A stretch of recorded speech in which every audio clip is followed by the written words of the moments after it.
Washing machines ఎట్లా use చేయాలో ఇప్పుడు చూపిస్తాను.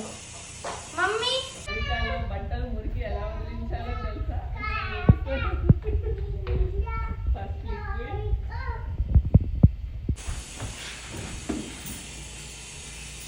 ఇంకో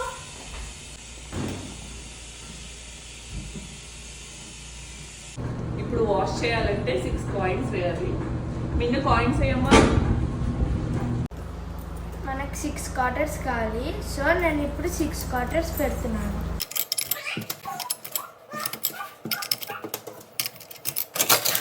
ఉతకటం అయిపోయింది. వీటిని తీసి డ్రయర్లో వేయాలి. ఇలా తీసి, ఇది డ్రయర్ అంటారు. ఇలా ఉంటుంది. బట్టలన్నీ తీసి ఇలా వేయాలి. మళ్ళీ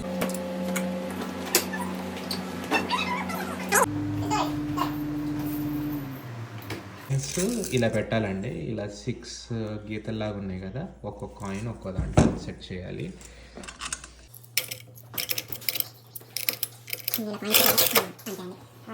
చేసాకంటే ఇక్కడ పుష్ టు స్టార్ట్ అని నొక్కాలండి. ఇందాక నేను పుష్ టు స్టార్ట్ నచ్చిపోవడం వల్ల ఈ డ్రయర్ ఆన్ అవ్వలేదు.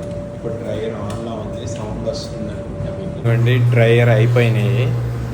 డ్రయర్ బట్టలు అయిపోయిన తర్వాత ఇలా ఉంటాయి. ఎందుకో మా బట్టలు అంత డ్రై అయినట్టు అనిపించట్లేదు. మళ్ళీ డ్రైయర్కి ఇంకో కాయిన్ వేద్దాం అనుకున్నా, కానీ ఇలా ఉంటాయండి. అయిపోయిన తర్వాత అంత మంచిగా అవ్వలేదు. కంప్లీట్ అయింది. ఇప్పుడు చూద్దాము బట్టలు ఎలా ఉన్నాయో.